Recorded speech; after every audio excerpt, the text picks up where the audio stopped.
Welcome to Chemistry Tutorial 360. This is oxygen and this is ozone, right?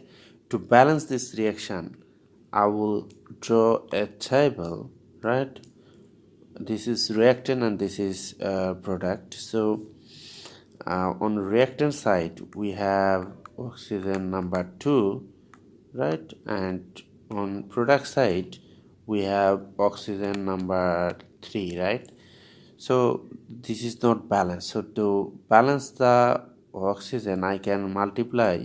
If I multiply here by 3, then that gives me 6, and if I multiply here by 2, that gives me 6, right?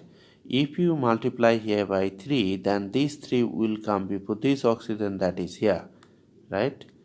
And if you multiply here by 2, then these 2 will come before this oxygen that is here, right?